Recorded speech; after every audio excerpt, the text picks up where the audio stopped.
Welcome to Focus on GRA. This is a program of information for taxpayer education. The Guyana Revenue Authority plays a vital role in upholding compliance with the nation's tax laws and border laws. It's a responsibility that is particularly significant in this oil and gas sector. Through audits and customs control, the GRA ensures investors adhere strictly to the Petroleum Agreements and the laws of Guyana.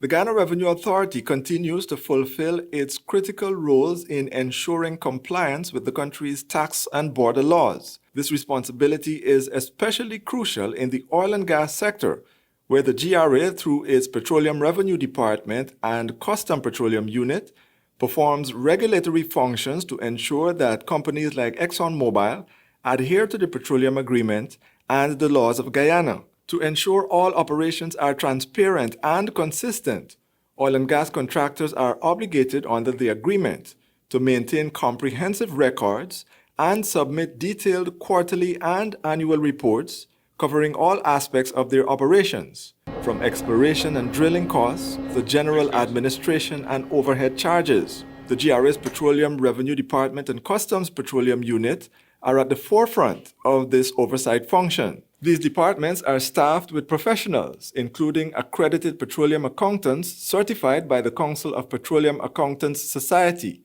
Their expertise in oil and gas accounting is essential to the authority's mission in monitoring and collecting taxes. Notwithstanding, the authority continues to build capacity in its ongoing efforts to increase the pool of skilled human resource professionals, specifically to the field of oil and gas. In mid-August, the GRA, in collaboration with the International Monetary Fund, held a capacity-building training session facilitated in part by an IMF expert. The engagement focused on equipping staff with the necessary tools to conduct risk-based audits, manage oil and gas risks, and educate taxpayers, ultimately optimizing revenue generation from the sector. The training focused on a number of areas, including, but not limited to, basics of oil and gas, the oil and gas industry in Guyana, training on the main tax types relevant to the oil and gas industry in Guyana, the petroleum agreements, the taxpayers' obligations with respect to registration, filing and payment, etc. By having a repository of personnel capable of working within the department, the GRA will be able to select from these persons to be able to fill existing vacancies. Additionally, the training would enable the new entrants' learning curve to be reduced significantly. Customs control is another crucial regulatory function of the Revenue Authority in this burgeoning sector. Here, the GRA's Customs Petroleum Unit plays a critical role in monitoring all the customs procedures attendant to the oil and gas industry. Entry processing, cargo clearance, quality assurance, shadowing the valuation process of export oil, valuation of goods imported by oil companies, exemptions, tariff classification, data analysis, research, inventory monitoring and reporting, and also trade facilitation generally. By law, designated sufferant wharves, such as shore bases and the floating production, storage and offloading FPSO vessel, require constant customs monitoring by officers of the GRA. With dedicated officers like Fayon Johnson, a boarding officer crude lifter, the GRA's Customs Petroleum Unit continues to uphold its mission, ensuring that every aspect of Guyana's burgeoning oil industry meets the strictest of standards. Johnson was on board the Lizard Destiny in July 2020 when the first 1 million barrel of crude oil was lifted. Boarding officers, crude lifters are tasked with the intricacies surrounding quality assurance of the lift. In terms of the quality of the crude, they have to attest to the density in kilograms and cubic meters at 15 degrees centigrade, and the API gravity at 60 degrees Fahrenheit, the base and salt water volume in percentile ratios, the salt content in milligrams per liter, and the hydrogen sulfide measured in parts per million. So that relates to the quality. And in terms of quality, they'll have to be a favorite measurement of the US barrels at 60 degrees Fahrenheit, of cubic meters equivalents at 60 degrees Fahrenheit, metric tons in atmospheric air, long tons and liters at 15 degrees centigrade. As they are deemed sufferance wharves, Every vessel arriving in Guyana from a foreign port and departing the country to or from an offshore site or at a local shore base are required to provide advance notice to customs in the form of manifests and cargo declarations of consignments. Here, customs brokers, with their knowledge and expertise in customs regulations and procedures, can play a vital role. Brokerage is one of the first categories that was built out in the local content legislation. There are 40 categories at present. I think they are going to increase it by 25 and make it 65. But it's very clear, customs brokerage. This act is built to help locals to get involved in oil and gas and become more and more successful. Other aspects of customs oversight functions include warehousing and accounting of goods entered from an offshore site or at a local shore base for local use or to be transported to another location. These customs procedures underscore the importance of a strong regulatory mechanism in the expanding oil and gas industry.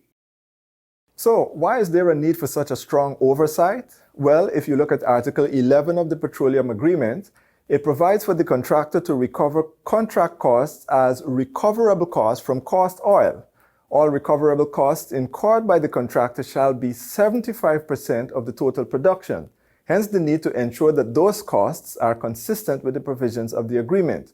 Also, as mentioned in Article 15 of the agreement, expatriate employees of the contractor, affiliate companies, and the subcontractor who are in Guyana for more than 183 days have to comply with Guyana's income tax laws regarding income earned in Guyana. This includes filing all tax returns due and outstanding and paying all taxes due and outstanding. The oil and gas sector has rapidly become one of the pillars of Guyana's economy, driving unprecedented growth and expansion.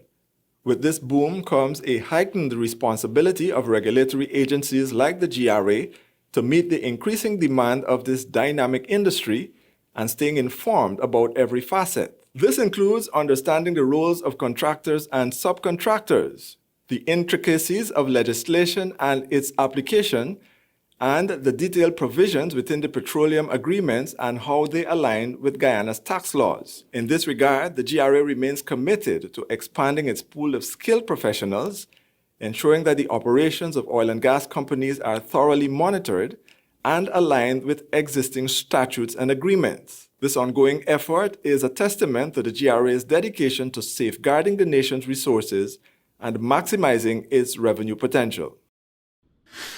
Let's take a break from all this oil and gas talk for a short commercial break, and when we return, we'll be taking you back to school, where a tax specialist will be providing you information on VAT and school supplies.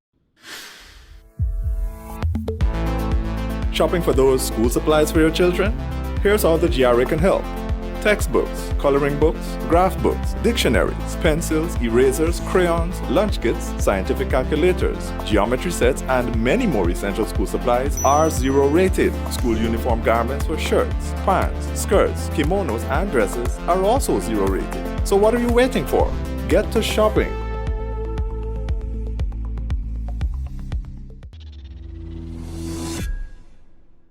Welcome back. As we wrap up our program, we have Susan Watson from the Tax Advisory and Publications Department to tell us about all those VAT-free items as you go back to school shopping. Okay, Susan, the first question, is VAT applicable on school garments at the standard rate of 14%?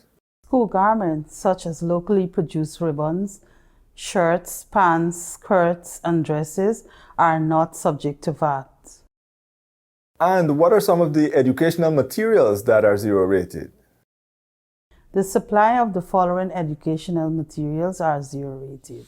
Books such as printed books, drawing books, storybooks, coloring books, textbooks, dictionaries, atlases, recipe books, religious books, novels, exercise books, notebooks, graph books, and graph papers. Educational charts such as alphabetical charts, number charts, maps, and globes. School supplies such as ruled, treehold, filer paper, wax and wooden crayons, dividers and compasses, erasers, chalk, chalkboard erasers, pencils, hand pencil, sharpeners, simple protractors, scientific calculators, rulers, students' paints, lunch kits, lunch packs, lunch bags, geometry sets, and educational robot kits.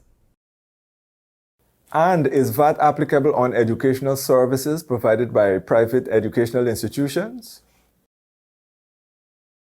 A supply of educational services provided by private educational institutions are zero rated. Thank you, Susan Watson from the GRA's Tax Advisory and Publications Department. As you gear up for the new school year, it's important to know that some essential items are VAT-free to help you ease the burden on your pockets. Before that, we were talking about the pivotal role GRA plays as a regulator in Guyana's oil and gas sector. For more information, visit our website, or you can check out our social media platforms to learn more. You can email us, grapublicrelations@gmail.com, or you can call our Tax Advisory and Publications Department, 225-5061, extension 2201 to 2206. Until next time, take good care of yourselves and each other.